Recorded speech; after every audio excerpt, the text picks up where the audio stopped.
hadis-hadis yang disebut oleh para ulama dengan hadis jawami'ul kalim. Hadis-hadis yang singkat tapi memiliki makna yang padat. Dan itulah keunggulan Nabi SAW dibandingkan dengan para nabi sebelumnya, di mana ada 5 keunggulan Nabi SAW yang tidak dimiliki nabi-nabi sebelumnya. Salah satunya adalah utitu jawami al-kalim. Aku diberi oleh Allah Subhanahu wa taala jawami al-kalim, kalimat-kalimat singkat namun syarat dengan makna. Nabi kalau ngomong itu tidak bertele-tele, tapi Rasul itu sekali ngomong singkat tetapi padat isinya. Lah, semua hadis yang dicantumkan oleh beliau ini adalah hadis-hadis pendek, tetapi penjabarannya luar biasa untuk kita renungkan dan kita amalkan. Baik, kita mulai daripada hadis pertama dalam kitab yang kita akan kaji, Bahjatu Qulubil Abrar wa Qurratu Uyunil Akhyar fi Syarhi Jawami'il Akhyar. Di sini poin yang pertama adalah bicara soal niat dan juga ikhlas. An Umar ibn al-Khattab radhiyallahu anhu qala,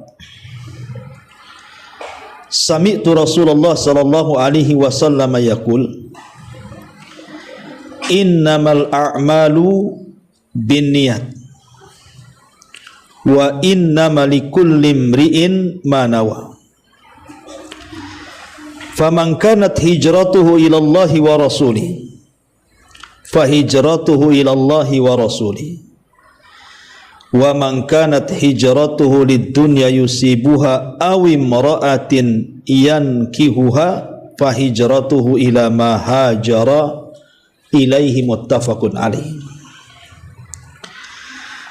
Dari Umar bin Khattab radhiyallahu an, beliau berkata, aku mendengar Nabi SAW bersabda, sesungguhnya amalan-amalan itu digantungkan dengan niatnya, dan sesungguhnya setiap orang yang akan mendapatkan pahala itu juga karena niatnya.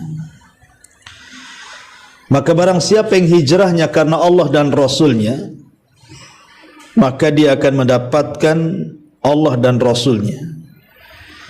Tapi siapa yang hijrahnya karena urusan dunia yang dicarinya atau wanita yang hendak dinikahinya, maka hijrahnya kepada apa yang diniatkan saja, tidak dapat apa-apa.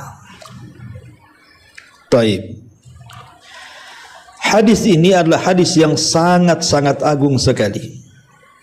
Hadis innamal a'malu binniyat ini sangat agung sekali sampai ulama menyebutnya madarul Islam. Sumber daripada Islam itu sendiri kembali kepada hadis ini. Hadis innamal a'malu binniyat.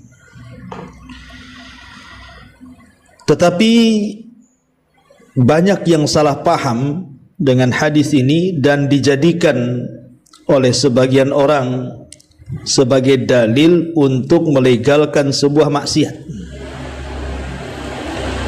Contoh umpamanya, di masyarakat kita sering mendengar yang pentingkan hatinya. Umpamanya ada saudara ibu yang mungkin tidak pakai jilbab, kemudian ibu tegur, pakailah jilbab biar auratmu tertutup. Jawabannya apa, Bu? Yang pentingkan hatinya, yang penting niatnya. Tuh si anu tuh jilbabnya itu sampai nyangsar tuh ke bumi, tapi lidahnya itu ngeri kali kalau ngomong. Mendingan saya lah tak pakai jilbab tapi hati saya baik, katanya. Ibu dengar nggak itu kalimat kayak gitu tuh? Ya, baik saya bantah, Bu. Ya, kalimat itu sebenarnya tidak salah, yang penting hati. Karena memang amalan itu berawal dari hati dulu, baru ke badan. Masalahnya ada kaidah para ulama itu, kalimatul haq urida bihal batil namanya. Ucapannya benar, tapi yang dikehendaki itu sebuah kebatilan. Ucapan dia benar, tidak salah ngomong begitu itu. Tapi tujuan dia itu sebenarnya bukan itu. Tujuan dia itu hanya tidak ingin pakai jilbab sebenarnya. Makanya dia ngomong yang penting hatinya baik. Ini kan masalah, Bu. Ya. Ini bantahan yang pertama, itu namanya disebut kalimatul haq urida bihal batil. Kalimat benar tapi dikehendaki dengan kebatilan, karena dia ingin melegalkan maksiat sebenarnya. Makanya dia bilang yang penting hatinya. Kemudian yang kedua, di dalam hati orang itu macam-macam, Bu. Di dalam hati itu ada kebaikan, ada juga keburukan. Kalau dia penting, yang penting kan hati saya baik. Dalam hati itu tidak semua baik. Munafik juga hatinya ada nifaknya.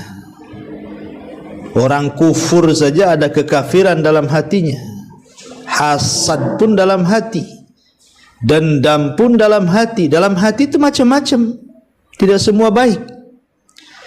Ketika dia mengatakan kan yang penting baik hatinya, emang kamu jamin hati kamu baik kan itu? Dalam hati itu macam-macam penyakit juga di situ. Kemudian yang ketiga, kalau dia mengatakan yang penting hatinya, yang penting imannya, kalau memang itu yang jadi dasar, hati itu sarang daripada keimanan. Iman itu tidak bisa dalam hati. Iman itu bukan dalam hati saja. Makanya Hasan Al-Basri rahimahullahu ta'ala mengatakan, laisal imanu bitamanni wala bitahalli. Bukanlah iman itu dengan engkau berangan-angan atau engkau menghias-hias diri, bukan. Walakin huwa ma waqara fil qalbi wa saddaqahul amal. Tapi iman itu sesuatu yang tertetapkan dalam hati, amalan yang membenarkannya. Jadi kalau tidak ada amalan, buat apa amalan hati itu? Umpamanya yang penting hatinya, nggak apa-apa nggak pakai jilbab, hatinya itu tidak penting kalau gitu. Karena iman itu baru dikatakan iman itu kalau dibenarkan dengan perbuatan. Kalau dia pakai jilbab kemudian mengatakan yang penting hatinya baik, benarlah kan gitu, karena hatinya membenarkan, perbuatannya juga melaksanakan. Tapi kalau perbuatannya tidak melaksanakan, hatinya mengatakan yang penting baik, tidak baik hatinya itu, karena tidak ada pelaksanaan di situ. Karena iman itu harus disertakan dengan sebuah perbuatan. Kemudian juga yang kalau kita bicara soal iman, Bu, iman itu kan yazidu bi ta'ah wa yanqusu bil ma'siyah. Bisa bertambah dengan ketaatan dan bisa berkurang dengan maksiat. Orang pakai jilbab itu sedang melaksanakan perintah karena menutup aurat. Berarti orang yang tidak pakai jilbab sedang maksiat dia. Lah, mungkinkah maksiat memperbaiki hati? Tidak, maksiat itu mengeraskan hati. Orang yang mengatakan yang penting hatinya baik, sebenarnya hatinya itu lagi keras tuh. Karena sebenarnya dia tidak baik dia itu. Bagaimana dikatakan baik? Dia sendiri tidak melaksanakan perintah. Maka orang yang ngomong begitu itu bahasa saya tipu-tipu. Orang yang sedang nipu aja dia ngomong begitu. Karena kalau kita melihat, Bu, konteks Quran ya, Kita lihat ayat-ayat di Quran itu selalu Allah gandengkan iman dengan amal. Hampir semua ayat dalam Quran kalau bicara soal iman pasti setelahnya amal. Contoh Allah mengatakan innal ladzina amanu wa amilus solihat ulaika ashabul jannah hum fiha khalidun. Orang-orang yang beriman kemudian beramal saleh. Wa'adallahu alladhina amanu wa amilus solihat. Allah janjikan kepada orang yang beriman dan beramal saleh. Man amila salihan min dzakarin wa untha wa huwa mu'minun. Barang siapa yang beramal kebaikan, dia laki-laki atau perempuan dan dia beriman. Jadi begitulah Quran menggandengkan antara amalan hati dengan amalan badan, antara iman dan amalan. Nah, bisa orang ngomong begitu itu ya. Hakikatnya dia hanya membual saja, karena ketika Allah Subhanahu wa taala atau Nabi sallallahu alaihi wasallam bicara soal Allah tidak memandang rupa kita. Kan ada orang mengatakan kan Allah tidak memandang rupa saya. Yang penting kan hati katanya kan. Hadisnya itu bukan sampai di situ. Karena Rasul mengatakan innallaha la yanzuru ila suwarikum wala ila amwalikum walakin yanzuru ila qulubikum, tidak titik sampai di sini. Wa a'malikum. Allah tidak memandang rupa, Allah tidak memandang harta, yang Allah pandang hati. Oh, lihat kan yang dipandang hatinya. Jangan sampai di sini baca hadisnya. Lanjutkan. Dan juga amal kalian. Berarti yang dipandang hati dan amal. Berarti kalimat yang penting baik hatinya tapi amalannya tidak baik, belum dikatakan baik. Kalau dia yang bicara gak apa-apa gak pakai jilbab, yang penting baik hatinya, itu belum baik hatinya sampai dia pakai jilbab. Itu maksudnya ya.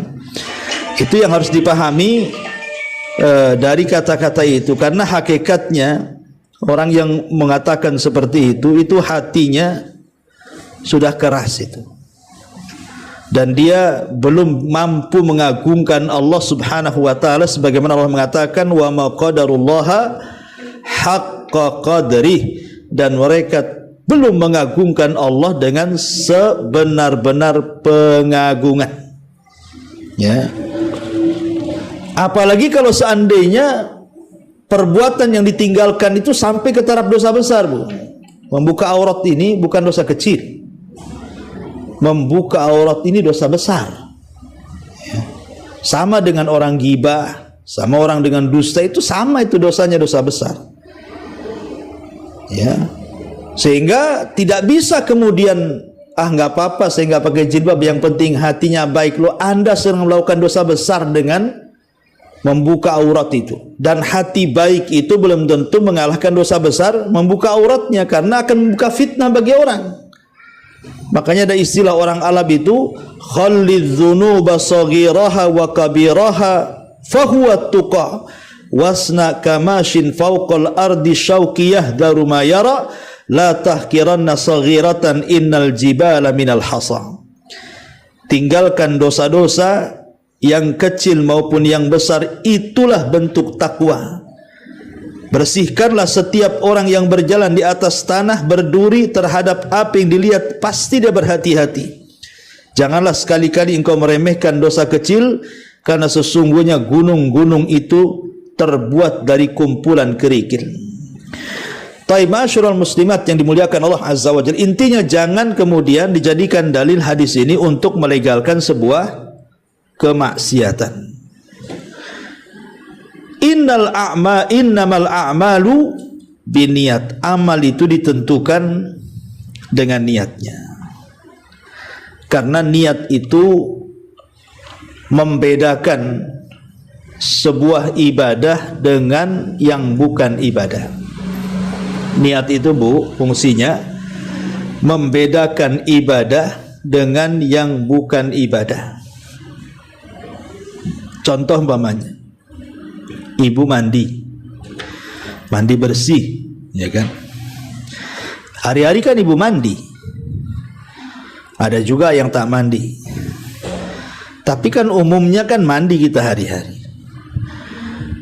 Mandi itu kan macam-macam, ada mandi bersih karena mungkin panas, haredang mandi kan itu ya. Tapi ada juga karena mandi junub, Bu. Mungkin dia junub akhirnya harus mandi.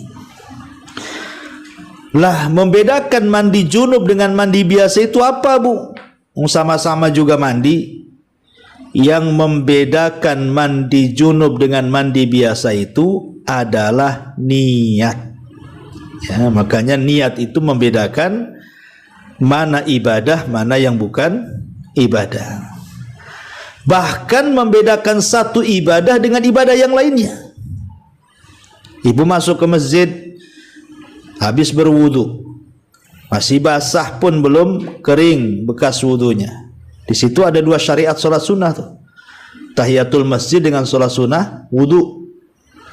Lah yang membedakan mana tahiyatul masjid, mana sholat sunnah wudu, mana sholat sunnah duha, sama-sama 2 rakaat itu. Dengan apa itu? Dengan niat. Berarti niat itu membedakan satu ibadah dengan ibadah yang lainnya. Ya. Termasuk juga niat inilah yang kemudian membedakan mana ibadah yang berpahala, mana ibadah yang tidak berpahala. Mana ibadah yang karena Allah, mana ibadah yang bukan karena Allah, mana ibadah yang ikhlas, mana ibadah yang riya. Itu semua niat. Dan yang lebih hebat kalau bicara niat itu, Bu, niat itu bisa mengecilkan yang besar dan bisa membesarkan yang kecil. Bisa mengecilkan yang besar. Makanya ada orang mungkin tak banyak sedekahnya, tapi karena dia ikhlas karena Allah Subhanahu wa ta'ala, akhirnya ibadahnya dinilai besar di hadapan Allah. Tapi ada orang sedekahnya, nggak ada orang sanggup sedekah dengan dia, tapi nilainya kecil di hadapan Allah karena riya. Saya contohkan, Bu. Dulu sekali ada seorang khalifah. Khalifah ini ingin bangun masjid, dan dia ketika ingin bangun masjid betul-betul dananya dari pribadi dia. Dia ingin bangun masjid semegah mungkin, tapi dana pribadi. Dan ia larang tidak boleh ada orang nyumbang. Pokoknya siapapun yang nyumbang tolak. Itu amalan dia. Dia ingin membangun masjid yang sangat megah. Kenapa? Karena nanti kalau sudah jadi, masjid itu mau dikasih nama dia. Mulailah kemudian sang khalifah ini menggerakkan pasukan. Dipanggilnya mulai dari insinyur bangunan, kontraktornya, kemudian para pekerjanya, sampai mulailah kemudian masjid itu dibangun. Namanya Masjid Khalifah, banyak duit. Baguslah masjid itu, indah kan gitu. Kemudian setelah finishing, sebentar lagi mau jadi masjid itu, akhirnya kemudian sang khalifah mengatakan kepada ajudannya, buatkan plang masjid, kasih nama aku di situ. Akhirnya dibuatkanlah plang masjid, masjidnya nama sang khalifah itu. Maka kemudian dipampang besar-besar ini, masjid namanya sang khalifah. Allah takdirkan sang khalifah ini beberapa malam selalu mimpi, dan mimpinya aneh. Jadi dalam mimpinya itu dia bermimpi plang masjidnya itu roboh, kemudian diganti nama orang, nama seorang wanita. Akhirnya sang khalifah bangun, besoknya dia ngomong sama ajudannya, kau lihat ke proyek tuh, saya semalam mimpi aneh, katanya plang masjid sudah ganti bukan atas nama saya katanya. Berani-beraninya siapa yang merubah tuh? Datang sang ajudan ke masjid, tak ada yang dirubah. Ya plangnya tetap atas nama dia, nggak ada perubahan apapun. Kata ajudannya kepada sang khalifah, ya khalifah, nggak ada yang berubah. Kata sang khalifah, alhamdulillah, tenang katanya. Malam kedua mimpi lagi, sama pula mimpinya. Gelisah dia, panggil lagi ajudannya, Kau berangkat ke masjid, tengok tuh pelang masjid itu masih atas nama saya tuh enggak tuh. Ditengok, rupanya tak ada yang berubah, masih atas nama dia. Hari ketiga mimpi lagi, sama pula mimpinya. Pelang masjidnya dirobohkan, kemudian diganti nama seorang wanita. Akhirnya sang khalifah ini bingung gara-gara mimpi itu. Ngomong sama ajudannya, tolong itu lihat pelangnya, masih atas nama saya atau tidak tuh. Rupanya masih atas nama dia, tidak berubah sedikit pun. Siapa yang mau berani ganti nama pelang masjid sang khalifah, bisa dihukum kan itu. Jadi sang khalifah ini kepikiran, dipanggillah semua para prajuritnya. Kemudian dikatakan, cari wanita yang dalam mimpiku itu. Namanya Fulanah bintu Fulan. Aku nggak enak tiap malam mimpi, dimimpikan asik nama dia terus. Jangan-jangan dia nyumbang ke masjid saya tuh katanya. Kan saya sudah ngomong tak boleh ada orang sumbang. Akhirnya dicari, rupanya wanita yang dicari itu wanita tua, wanita miskin, untuk makan pun susah, dan selalu bolak-balik ke masjid itu jalannya. Kena tangkaplah nenek ini, dihadapkan kepada sang khalifah. Kata sang khalifah, "Nek, kau nyumbang apa ke masjidku?" katanya. Kata nenek ini, "Tak ada yang kusumbang, untuk makan pun susah, mau nyumbang pula masjidmu," katanya. "Hari aku lewat di masjidmu itu, aku kagum. Aku tidak pernah melihat tempat ibadah sehebat yang kau buat itu." Kata sang raja ngeluh, "Nek, tolong ingat-ingat, boleh jadi seperak dua perak kau taruh di sini. Wallahi bersumpahlah nenek itu, tidak pernah saya bantu masjidmu ini wahai Tuhan." Jadi sang khalifah ini heran, karena setiap dia bermimpi nama nenek itu pula di pelang masjid. Akhirnya kemudian sang khalifah ngomong, "Coba ingat-ingat, boleh jadi kau sudah melakukan sesuatu terhadap masjidku ini." Dia baru cerita, "Tidak wahai Tuhan, cuman saya pernah lewat di masjidmu. Aku kagumlah dengan masjidmu, ku pandanglah masjidmu itu. Rupanya dari kejauhan terdengar suara ringkikan kuda, aku pun menghampirinya. Rupanya kuda itu kuda yang biasa digunakan oleh pekerjamu mengangkut barang material bangunan. Dia terikat kakinya, ingin minum tidak terjangkau karena terikat kakinya tuh. Kasihanlah aku dengan kuda tuh. Ku lepaskanlah ikatannya sehingga kuda itu bisa minum." Itu yang saya ingat Tuhan, selebihnya saya tidak pernah ingat lagi katanya. Subhanallah, kata sang khalifah ini, jangan-jangan gara-gara kau ngasih minum kuda itu, menyelamatkan kuda dari tali itu, dan kau lakukan dengan ikhlas kepada Allah, rupanya itu pula yang jadi isyarat mimpiku. Akhirnya sang khalifah mengatakan kepada prajurit, "Turunkan pelang namaku, kasih nama nenek ini, karena dia beramal karena Allah, sementara aku beramal bukan karena Allah," katanya. Kan? Inilah yang disebut dengan niat itu bisa membesarkan yang kecil dan bisa mengecilkan yang besar. Nenek ini kecil, hanya menyelamatkan kuda supaya bisa minum, kan kecil tuh. Hanya istilahnya mungkin terserempet tali, buka tali, udah gitu aja. Tapi karena niatnya karena Allah, Allah besarkan, masuk dalam mimpinya sang khalifah. Tapi sang khalifah ini besar, siapa yang bisa nyumbang buat masjid sendirian semegah itu kan? Tapi dipandang kecil oleh Allah. Kenapa? Karena bukan karena Allah, melainkan karena ingin dipuji manusia. Itulah fungsinya niat di sini. Makanya di sini Rasul mengatakan, innamal a'malu binniyat. Amal itu ditentukan niat.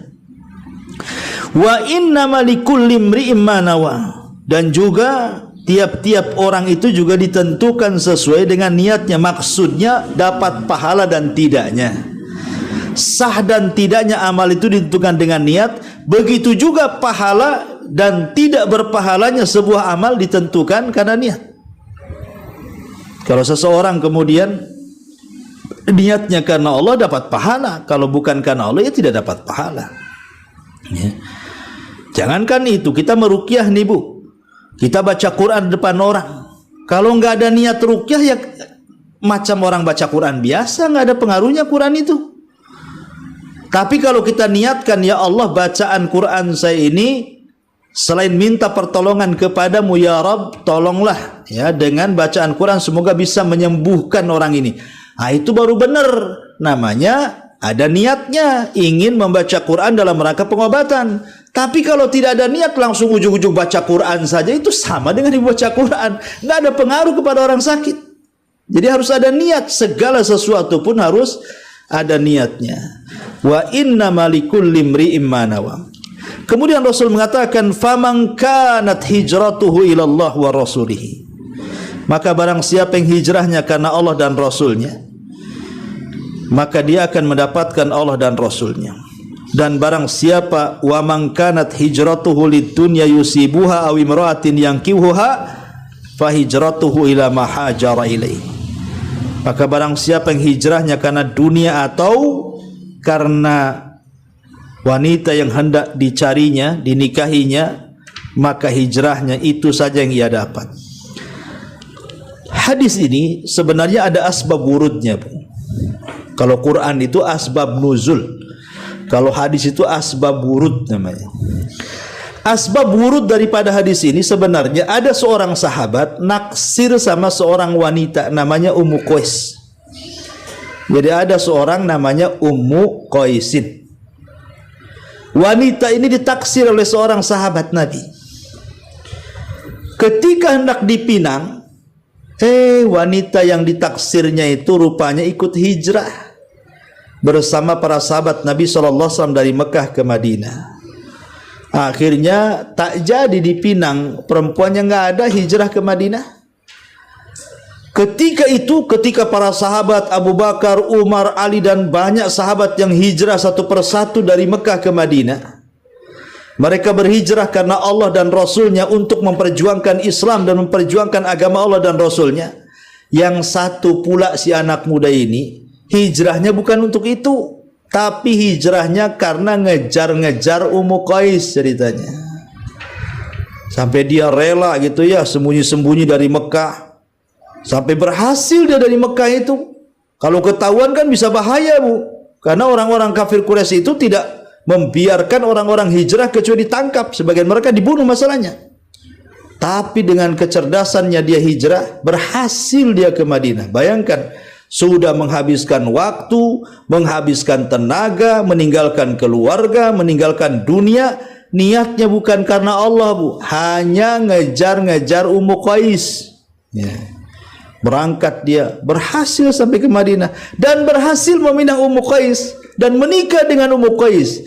Tapi Rasul mengatakan apa? Faman kanat hijratuhu lidunya yusibuha aw imra'atin yankihuha fa hijratuhu ila ma hajara ilaihi. Siapa yang hijrahnya karena dunia atau wanita yang hendak dinikahinya, ya itu saja dia dapat, tapi tidak mendapatkan pahala dari Allah dan Rasulnya. Ma'asyiral muslimat yang dimuliakan Allah Subhanahu wa taala, tapi ada juga yang hendak hijrah, seorang kakek-kakek sudah tua.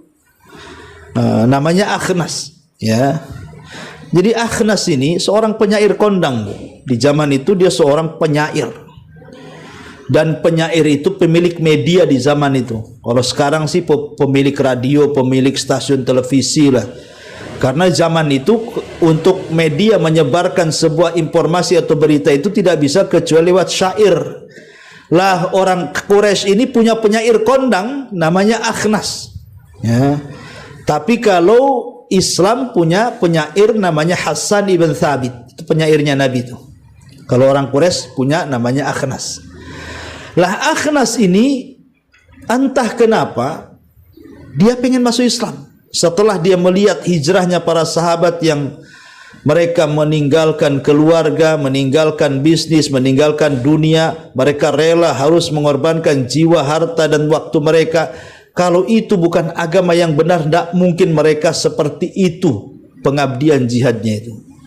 Makanya Akhnas terpikir jangan-jangan memang betul tuh agama Muhammad itu agama yang benar. Dari situ dia kepikir ingin hijrah ikut bersama orang Islam ke Madinah dan ingin masuk Islam, padahal dia belum Islam tuh si Akhnas ini. Tapi karena melihat para sahabat, dia yakin agama yang benar, ingin juga dia ikut hijrah. Sudah 100 tahun lebih usianya, Bu. Ketika mendengar orang-orang Quraisy Akhnas ini mau berangkat, Bu, dihadang sama si Abu Jahal dan orang-orang Quraisy itu. Tidak boleh kau berangkat ke sana. Mau apa kau Akhnas ke sana, katanya. Kata si Akhnas, aku ingin masuk Islam, katanya. Ingin berbaiat kepada Muhammad, katanya. Oh, tidak boleh, katanya. Kemudian mulai diberikan syubhat dalam kepalanya. Hei Akhnas, tahu enggak, kalau engkau masuk kepada agama Muhammad itu, kau tidak bisa mabok lagi, katanya. Karena orang jahiliyah bisa mabok, tapi orang sudah masuk Islam enggak boleh mabok. Jadi bilang, kau enggak akan bisa mabok lagi nanti. Enggak usah kau masuk ke agama dia, kau enggak senang hidupnya, katanya. Kata si Akhnas ini, memang aku udah lama tak mabok, biarkanlah aku pergi, katanya. Kemudian dikasih syubhat lagi kepalanya. Hei Akhnas, tahukah engkau agama si Muhammad itu melarang zina? Kalau kau masuk Islam, kau tak bisa berzina lagi. Kata si Akhnas, aku ini dah tua, ngapain berzina juga, katanya. Oh, udah stres ini orang-orang Quraisy ini, mana si Akhnas ini. Akhirnya terpikirlah mereka dengan memberikan dunia yang banyak kepada si Akhnas. Gini Akhnas, tak usahlah kau ini berangkat ke Madinah, kami udah pusing dengan tukang syairnya si Muhammad Hasan ibn Thabit, kau tambah pula gabung dengan dia, makin pusinglah kami, katanya. Sudah gini saja, bagaimana kalau seandainya kami sediakan 100 ekor unta, gagalkan hijrahmu, katanya. Kalau yang pertama mungkin subhatnya kurang manjur, Bu, ya kan. Nanti kalau kau masuk agama Muhammad tak bisa mabok. Enggak apa-apa, aku kan tak mabok, ya. Kemudian syubhat yang kedua, kau tidak akan bisa berzina, aku dah tua, enggak mungkin juga aku berzina. Tapi ketika disodorkan dunia, Bu, rupanya dunia ini memang beda. Dunia ini tidak tua, tidak muda, Bu, semua cinta dunia ini. Si Akhnas ini sudah 100 tahun lebih usianya. Ketika dia mendengar 100 ekor unta, goyang hatinya, Bu. Pergi enggak, pergi enggak, ngitung kancing, Bu. Pergi enggak, pergi enggak, pergi tak dapat unta, tak pergi 100 unta, pergi tak dapat unta, tak pergi 100 unta. Itu aja tuh dalam otaknya itu. Masya Allah, memang dunia mengikat. Akhirnya dia milih 100 unta, nggak jadi pergi, ya. Ketika dia mendapatkan 100 unta, dengan bangganya dia bawa tuh unta-untanya pulang ke kabilahnya. Masya Allah, Allah takdirkan ketika unta yang ditungganginya ini terperosok ke salah satu lubang, jatuh dia si Akhnas ini, kemudian mati su'ul khotimah. Padahal kalau seandainya dia berangkat hijrah kan, masuk Islam kemudian mati kan husnul khotimah, Bu. Enggak, dia milih dunia, kemudian pulang bawa untanya, udah tua mungkin tak pandai naik unta, jatuh mati dia. Nah, lihat. Makanya kalau ada keinginan berbuat baik itu jangan ditunda-tunda. Ibu sudah kaya mau haji berangkat, nanti 2-3 hari terbakar pula berangkas, habis tak jadi berangkat. 2-3 hari rumah pula kena gempa, tak jadi berangkat. 2-3 hari sakit pula, akhirnya berobat sama dengan biaya hajinya, tak jadi dia haji. Makanya Rasul mengatakan, man arada an yahujja fal yahuj. Barang siapa yang hendak haji, berangkat haji. Karena terkadang ada hal-hal yang bisa membatalkannya. Hartanya habis, ludes, dicuri orang, hilang atau jadi pengobatan dan begitu seterusnya. Jadi kalau ada niat baik itu segera, ya, jangan kemudian ditunda-tunda. Karena nanti seperti si Akhnas ini, akhirnya tak jadi hijrah, su'ul khotimah jadinya. Ya, jadi ini penting, ya, soal niat ini. Nah, ini mungkin saya menjelaskan hadis ini dari segi akhlaknya. Hadis ini sebenarnya kalau mau dirinci, masuk ke semua bab, masuk ke fikih, masuk ke mana-mana, ya. Memang hadis ini adalah hadis yang mendasari seseorang itu harus ikhlas dalam beramal. Makanya Imam Bukhari di bab pertama dalam sahihnya, bab bad'il wahyi, bab bagaimana wahyu turun, itu hadis yang pertama dicantumkan hadis Umar, innamal amalu binniyat, dalam Sahih Bukhari itu. Padahal Imam Bukhari membuat bab bagaimana wahyu turun. Tapi hadis yang dicantumkan pertama kali innamal a'malu binniyat gak nyambung dengan judulnya tuh. Tapi para ulama mensyarah hadis ini seolah-olah Bukhari ingin mengatakan bahwa ketika dia meletakkan hadis per hadis dalam sahihnya dengan meletakkan innamal a'malu binniyat dalam deretan hadis pertama dalam sahihnya, seolah-olah Imam Bukhari ingin mengatakan, ya Rabb, aku meletakkan hadis-hadis dalam sahihku ini bukan karena manusia tapi karena Allah Subhanahu wa ta'ala. Jadi diingatkan dengan hadis innamal a'malu binniyat. Makanya kalau kita membaca hadis ini teringatlah dengan satu ibadah yang disebut dengan al-ikhlas, keikhlasan kepada Allah, satu di antara dua syarat diterima amal soleh. Wallahu alam bu, ini nanti syarahnya ibu baca sendiri saja ya. Nanti kalau memang ada yang muskil dari syarahnya, ibu bisa tanyakan minggu depan. Wallahu alam. Silakan.